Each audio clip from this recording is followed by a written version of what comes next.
tuning into Systemic. I'm your host, Dan Kimbrough, and today I'm here with Charlene Register, who is an associate professor of African and African American diaspora studies at UNC Chapel Hill, correct? Yes. All right, and thank you very much, Charlene, for spending some time with us today. You're welcome. This is a pleasure. And so today, I wanted to discuss Oscar Micheaux. Am I butchering his last name? Is it Micheaux? That's correct. Yep, Oscar Micheaux, and early Black film. Often when we think about Black film and cinema, we tend to focus more on the Blaxploitation era in the 70s. Mm-hmm. And we know, like in horror film, that there were some Black auteurs very early on. But Oscar Micheaux was born in 1884 and was making films at the turn of the century. And as someone who works in media and in film, I hadn't heard of this man's name until recently. And it seems weird that you have someone who's creating this library of film at the turn of the century, which is almost completely counterculture to what we would think of who would have access, and he's sort of buried in history. So could you talk to us a little bit about who Oscar was and sort of how he came to be? Okay. Oscar Micheaux, as you mentioned, was born in 1884, and I think he was born in Metropolis, Illinois. But he became a Pullman porter on the train, which was a very common and desired job among a lot of Black males. And so he worked on the train. I think it was called the Chicago-Portland Run. So we believe that he engaged with a lot of the people that were traveling on the train, and he had exposure to different kinds of people, and he heard about the fact that land was available in the Midwest. And at that particular time, if you occupied the land, if you lived on the land, you could get, I think, approximately 140 acres of land in the Midwest. So he moved to South Dakota in Gregory County, and he became a Black homesteader. And it was really being in this environment that he really began to sort of cultivate his interest in writing as well as in filmmaking. Now, for me, what I thought was just most surprising is who in the world would want to go to South Dakota and live on this land? And this was certainly during a period, where things just weren't that accessible. But anyway, he did, and he was one of the few Black homesteaders there. But because you're in the West, and the West can be so brutal in terms of the weather conditions and farming, etc., he formed some degree of allies or relationships with his white neighbors. And he also said that because of the isolation living in the Midwest, that he decided to write novels. So he was a novelist before he became a filmmaker, and over the course of his career, he wrote at least 7 novels, but some of the early novels became the basis for his first films. But anyway, while living out there, he tried to farm, but he was unsuccessful at farming because the weather condition impacted whether or not farmers would be successful one year and unsuccessful another year. But anyway, while he was out there, he wrote these novels. And one of his first novels was The Homesteader. I think it was called The Homesteader, the story of the Negro pioneer. And so he was really talking about his life as a homesteader in Gregory, South Dakota. And he frequently wrote about some of the characters in his novels were based on his white neighbors. So he had some interesting ideas, and he also said that he had difficulty getting it published. And so because of that, he somehow worked maybe for a publishing company and then was able to gain control of it. But it's still unclear to some extent how he was able to publish his novels. But anyway, he did. So the novels became the basis for his first motion picture. So Micheaux's first film was called The Homesteader, and it came out, I think, around 1919 or 1920. And in order to exhibit the film, he actually tried to show it in Chicago.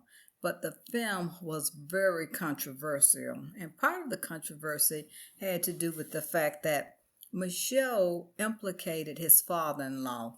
And apparently while he was living as a homesteader in Gregory, South Dakota, he married a woman from Chicago and brought her back to Gregory.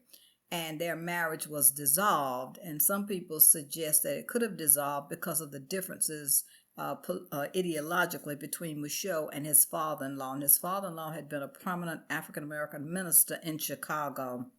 Mm. So anyway, there was some kind of rift, we believe, between Micheaux and the father-in-law. So anyway, when his film screened in Chicago, some black ministers protested before the film censor board, and their protest basically stemmed from the fact that they felt that one of the ministers in the film, or at least the only, I'm assuming the only minister in the film, was based on the father-in-law. And I think this protest kind of hinged on this idea that the minister was hypocritical.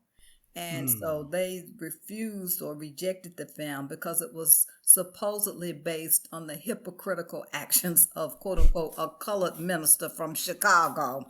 And so, anyway, it was somewhat controversial, but it did screen based on the reviews that we have primarily from the Chicago Defender and other newspapers, and it toured, many urban areas. And he had the film screen primarily in these regions because there was a black audience and a black market, and this coincided with the Great Migration, where blacks were, leaving the South and migrating to urban areas.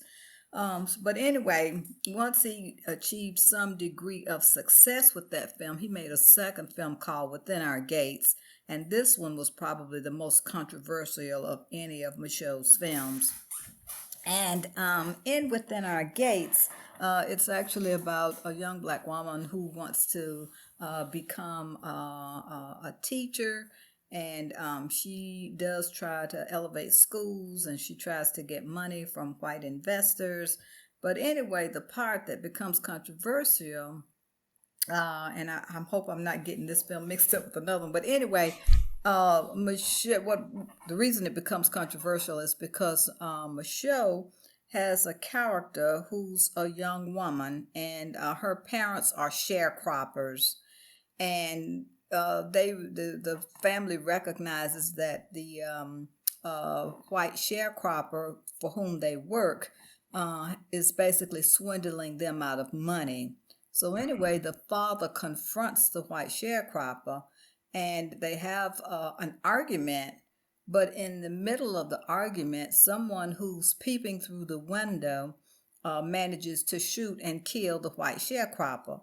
Of course, the black man who was working for him and challenging him is accused of committing murder. So anyway, they decide to lynch the black man and his family, pretty much. And in the meantime, while they are attempting to lynch the mother, the father, and the son, the daughter has returned to the house to gather some supplies. And when she returns to the house to gather some supplies, the brother to the white murdered sharecropper arrives, and he basically attempts to sexually assault her. But when he begins to tear at her blouse, he recognizes a scar on his chest, and most revealing, he discovers that that's his daughter. So that is why the film is so controversial, and that is why Micheaux is so controversial. Now, added to Wow. that, there's another complexity here, Mm-hmm. is that The Birth of a Nation had been made in 1915, and that was a D.W. Griffith film. It was based on a novel by a North Carolina writer whose name was Thomas Dixon. So Dixon and Griffith came together and made this massive film, and I'm sure most people know about The Birth of a Nation. It was 3 hours in length. It was very dramatic. It had a lot of different scenes, and it was clearly about, to some extent, Reconstruction, what happened during the Reconstruction era, and how whites became fearful because blacks were now free and they assumed positions of power. But anyway, the reason some people have connected The Birth of a Nation to Oscar Micheaux's Within Our Gates is primarily because the way Micheaux cuts the film. So Griffith had fabricated and popularized this technique called cross-cutting, where the camera cuts from one incident to another incident to somewhat link the two events. So, and Mm-hmm. when Micheaux made Within Our Gates, he has film footage of the lynching of the black family cross-cut with the sexual assault of their daughter. So Micheaux is saying, when you wrote Birth of a Nation, you provided your perspective about what has happened to blacks historically. I'm going to provide my perspective about what happened to blacks historically. So this is, quote unquote, the black version of the Birth of a Nation. That's what some scholars have suggested. So anyway, through those two early controversial films, Micheaux was beginning to establish a reputation. And certainly with the film Within Our Gates, the film was heavily censored. It created quite a bit of, havoc. But it still was a fairly well done film, and black audiences flocked to the theaters to see images of themselves that were different from what Hollywood was producing at that time. So that's probably also the strength of Micheaux's films and the advantage that they had with respect to the Hollywood productions. They saw images of themselves as black intellectuals, as black ministers, as black educators, and that was in stark contrast to the sort of parodic constructions of blacks that they saw in Hollywood produced films. Mm-hmm. Thank you for that history. There's a lot there that it's amazing again to me that so much of this is lost the time. I've heard of Within Our Gates, have never seen it, and knew that it was sort of an answer to this notion of Birth of a Nation. Yeah, Birth of a Nation. It completely just lost the name of it. And Birth of a Nation is heralded as this artistic masterpiece. Like, content be damned, it's, this early film that it, at its length, all of the scenes, the cutting, the cross-cutting that you mentioned, it's this film that, if you've ever studied film, you have to go watch Birth of a Nation. There's the warnings and all of these things, but you need to see this film. Mm-hmm. Why is it we don't hear the same about Within Our Gates? Why is it that Micheaux has two films that are coming out at almost the exact same time, similar lengths, similar editing style and process? Is it just pure racism and the context of the time and where America was, or is there more to sort of why we don't learn about that part of the history? I think it's a combination of all of that, and also the film had been lost for some years, and so it was found in an archive in Spain, and it was originally called La Negra.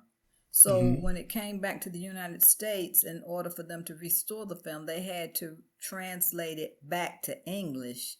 And even today, there's some controversy about whether or not the translation is accurate in terms of the way Micheaux had intended for the film to be, particularly when some of the characters speak in dialect. Is this an accurate translation? And I remember going to a film studies conference years ago where there was this heated debate about whether or not the translation was even appropriate. So I think the fact that the film was lost and then it was later found and then it was restored and then all the controversy surrounding it, I can assure you that in contemporary times, when educators are concerned about teaching aspects of Black history, if Micheaux's film was not suppressed then, it certainly would be suppressed now in some arenas. So so I think it's all of those things, and then also having access to the film, and then when it was restored, was the restoration appropriate? But it's the only document that we have, so we have to work with what we have, and I just think trying to find theaters that exhibited these kinds of films to Black audiences was daunting in and of itself, because it came out in the 1920s, and even with a film like Birth of a Nation, and I should have probably mentioned this earlier, is that when the film came out, the NAACP got behind protesting the film. So there were a lot of Black people protesting the film who actually never saw the film. So, oh wow, yeah, that's another development. So, to what extent would people have had to have access to these films, and also films that were shown in the North may not have circulated in the South, right, for a lot of legitimate reasons. And even here, I did a little bit of work on Birth of a Nation in the state of North Carolina, and it was shown in major cities, but in small towns, rarely did people, they probably heard about it, but rarely did they go to the theater, not unless the town was located near a major urban center where they could actually screen the film. And then in places like Charlotte, North Carolina, when Birth of a Nation was shown in 1915, it's been said that the white patrons at the theater, they jumped and they shouted when they saw the riding of the Klan. And you can imagine how intimidating that would have been if blacks had been allowed to attend that screening. Who wants to go in a theater like that? Because you don't know if something's going to happen to you when you walk out of the theater. So all of those variables, I think, kind of impacted who had access, who actually saw it, that kind of thing. And that's interesting. You talk about the access, and that was one of the things you talked about was the films are going out and being shown to black audiences in these major cities. That's something else that we also don't hear about is the idea that there were black audiences. Turn of the century, we're in this weird Reconstruction, post-Civil War, leading into the Depression. It's almost as if black culture doesn't exist at this point in time, but clearly we have novelists, we have movies being made, there's other art. Why is there this hole in this sort of, late 1800s, early 1900s when we talk about black art? I think it just had to do with blacks not having control over being able to circulate widely their work, their artistic productions. And certainly if you were in Chicago in the 1920s, you would have gone to black theaters. If you were in New York, the Harlem Renaissance had almost begun at that point, or actually had already been well underway at that point. And so people went to the theater to see stage shows. They went to the theater to see vaudeville productions. They went to the theater during what they call the Nickelodeon era, where a movie only cost 5 cents, and they were basically storefronts that had curtains, and people, saw films projected on a curtain. So I mean, those avenues were available in urban areas. The rural areas would have been more complicated, but even here in like North Carolina, in major cities like Durham, they had a theater perhaps as early as like 1925 or something like that, because this was during segregation. So when things were segregated in the South, blacks tried to have as many resources as whites. It was just separate. And certainly, even though they call it separate but equal, it was separate and unequal. But they had black theaters in Durham, North Carolina, and they certainly had them in major cities like Winston-Salem, Greensboro, Charlotte. So people went to black theaters to see a lot of those films. And so in thinking about this idea of this culture that's running parallel and really sort of giving an answer to the major Hollywood, or if we're talking about music, the major recording industry or the major publishing industry, why is it important that we don't lose these things? Why is it important that we don't forget about Oscar and that he was a novelist who took, the Homesteader, makes this movie and builds this platform where very early on he was his own sort of Hollywood, his own filmmaking machine. Yeah, sure. Why is it so important we don't forget these things? Because I don't think we can understand the present if we don't return to the past. So even like this phenomenon now of banning books, this happened a long time ago. So do we want to relive that experience and the implication and the denial and, the lack of intellectualism as people pick and choose who decides what is important and what's not important? So, I mean, for you to forget your history, you're going to be lost in contemporary times because you won't even know how to fight the obstacles that you're confronting. So that's why this history is so incredibly important. And I think it's important for people to see, the kinds of black characters and persons who emerged even in a segregated era, how they overcame all the obstacles and still left a mark, made a contribution in significant ways. So it's incredibly important that we return to those things.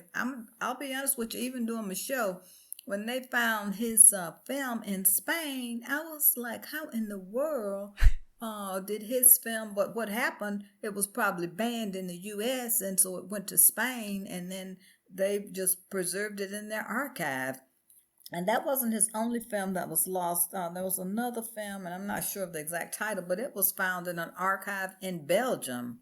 And Mm. it too had to be translated and, preserved or at least restored so that it would be accessible today. So a lot of these films, because people, didn't want to see them, and definitely within our gates, who wanted to see that kind of a lynching of a black family. And in fact, it might be the only record of a lynching staged on screen in a film. Oh, And, wow. and Oscar Micheaux was responsible for that. I've never even thought about the fact. Yeah. It might be the only visible record. Yeah. That's really interesting. Yeah, so that I And mean, I want to know that. I grew up in the South. I want to know that. and so in thinking about our history as black individuals and our contributions to art, and so on so many levels, and you talk about this idea of banning books or banning really culture and knowledge and all these things.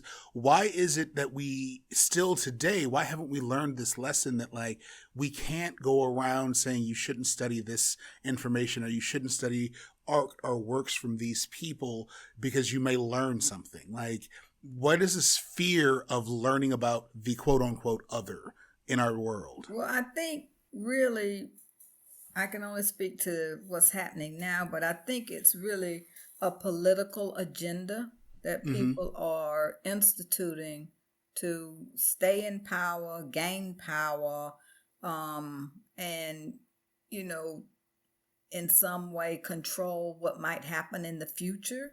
Mm-hmm. And so that's what I think it's all about, a power grab. And it's unfortunate for them because they might be more well informed about how they want to even position themselves if they had knowledge about some of this historical work that has been done. Mm-hmm. So that's what I see as very problematic about what's happening now.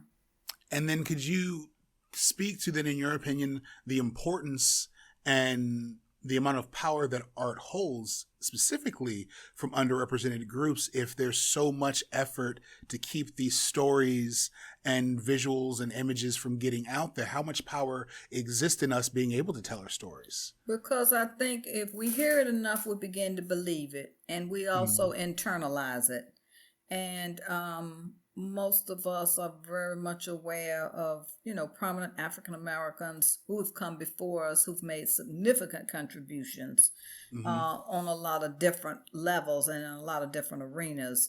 And so I think that certainly seeing those persons in the past helps to shape who we are in the present. And I'm very appreciative and grateful for everything that all artists across all genres and all arenas have done, because that, to me, to some extent, informs your own self-concept about what you're capable of, how you think about things. And so that's the value of returning to this historical moment where we see some of these early writers. If you read some of the literature that evolved out of the Harlem Renaissance, I'm not sure that there has ever since been a historical moment where so many came together to produce that kind of literature. And even if you read figures like James Baldwin, his words are so important today, even maybe more so than they were when he wrote those words. I would have to agree with you. So that's the value that you get. And his literature wasn't necessarily directed for or directed toward just African American audiences. His literature was for everybody. And then the fact that he was so well traveled and international, I mean, his work and his words have certainly value to us, even on a kind of international level. And he's not the only one. I mean, when you think of all these other people who were part of the Harlem Renaissance and who also were political leaders, people associated with the NAACP. I was doing some work on Thurgood Marshall recently because really I was working on Duke Ellington, and somehow Thurgood Marshall was one of the defenders of the Scottsboro boys in Alabama who were accused of allegedly raping two white women on a train. But anyway, just all of these people had done so much, and so that's why even like returning to Thurgood Marshall was so important when we think about who's being appointed to the Supreme Court today. Do they have the same caliber of resistance and resilience and perseverance and understanding about, how far we've come and the obstacles we've confronted in the past? So anyway, I could go on and on and on. Please do. But no, and I think all that's so important in that, in really understanding the idea that you're right, that we've had so many storytellers throughout history who have sort of spoken up at these different points in times that we've tried to either suppress their individual voice or the movement that their voice is attached to. Because when you bring up Baldwin and you think about Baldwin and Lorraine Hansberry and that artistic period in the 50s, 60s, and 70s. And it's almost one of those, we hear about Raisin in the Sun, but we don't always hear Hansberry's name attached to it. And that there's that separation of, well, you don't need to know who made it, just know it's a great story. And that takes me, leads me back to this time period when Oscar was around. I wonder sometimes, what was it like to be an African-American turn of the century in a Chicago or a Detroit or a New York, and you get to go to a theater and here's your image on screen from a director who understands you and what you've been through, and how for them, like, that's eye-opening. And today we get it and we take it for advantage sometimes because we don't fully get it all the time. But for them, like, they don't have a Tyler Perry or a Spike Lee or anyone else that they can fall back on. This is it. And so I wonder what that would have been like as someone who studies film, in your opinion, to walk into a theater and see yourself on screen in that situation. I think it was probably very powerful and empowering for many Black spectators to see themselves presented in an acceptable and appropriate manner, as opposed to going to Hollywood and seeing people being scared of ghosts and, all of the other sort of distorted representations that proliferated on screen. And also, I think that with the images that were projected, if you're in an urban area, you were surrounded by a wide range or a number of modes of cultural production. So, you would hear jazz music emanating from the nightclubs. You would go to the theater and see these Black films that reflected Black life in all of its complexity. So not all the characters were good and not all of them were bad. It was a diverse array of characters projected on screen. You could go to the library and hear readings by members of the Harlem Renaissance. So you are being bombarded with a whole world of cultural production that reflected the complexity of Black life, but also provided positive inspirations, I think, with respect to Black life. And so that would have been, the advantage. I would say even now, even though I teach film history, I don't go to the theater a lot because I'm not interested in horror films. I'm not interested in sci-fi films. I probably am more interested in maybe historical films. But even if I go to the theater, being on a university campus, I do have that kind of intellectual exchange available to me. But other than that, I mean, I'm somewhat limited, in part because of region. But if you imagine if you were growing up in New York or Chicago, maybe even Washington, D.C. or Philadelphia during this era, you would have had that kind of cultural exchange on so many levels. Yeah.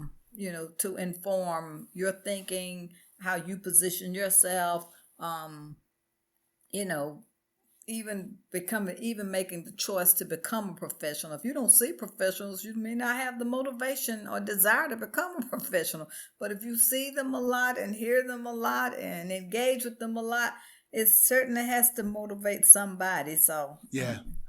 And it's interesting that you bring that up, because as you were talking, I was thinking about that idea that even today, when a Black film is released, it still very much depends on the region you're in. That you may see it, if it's no longer just New York City, it may be New York and the surrounding areas, but the further into upstate New York you go, it may be 2 or 3 towns before you see the Black movie that was released. And so that we still, to this day, not that it's a form of censorship or banning or any of those things, but there still is this notion that we have to do a little more to get that inspiration if you want to see it, if you don't live in an urban hotspot. And you also have to have the exhibition networks. And so I'm not sure with independent films if they have that same kind of access to those exhibition venues where the films could be screened, and you would have access to them. So you're right. That's another important variable. Well, Charlene, I want to thank you for the time you spent with me today. Is there anything else that you want to share about Black art, Black film, Black culture, about Oscar or that time period with listeners that we may not have covered? No, I think I've pretty much said most of the significant things. I would just encourage people, if you've never seen an Oscar Micheaux film, definitely look at Within Our Gates. It's available online. It might even be available through YouTube, or maybe it's definitely available through the Library of Congress. So I think if you click on their website, you should be able to see that film. And I just think it would be interesting to see so that you can process it and just think about the history, what has happened historically, and then how that might relate to contemporary times. And there are common themes that certainly get reverberated across film and across time, because I was thinking about Spike Lee made the film The Black Klansman, and there are images of the birth of a nation in Black Klansman. So if you had never heard about Birth of a Nation, when you saw that in his film, you could not make that connection. So that's the other value of seeing this, knowing what these historical moments are and how that, different filmmakers might address them or exploit them in contemporary representations. And they do have meaning. They do inform what the filmmaker is trying to convey. Awesome. Well, thank you very much for that, Charlene. If anyone wanted to get a hold of you to further this conversation or talk about films in general, how best could they reach out? Probably through my UNC email address would be the best. All right. I will share that in the show notes. So Okay. Thank you very much again, Charlene. This has been amazing. Have a glorious day. Okay. Thank you.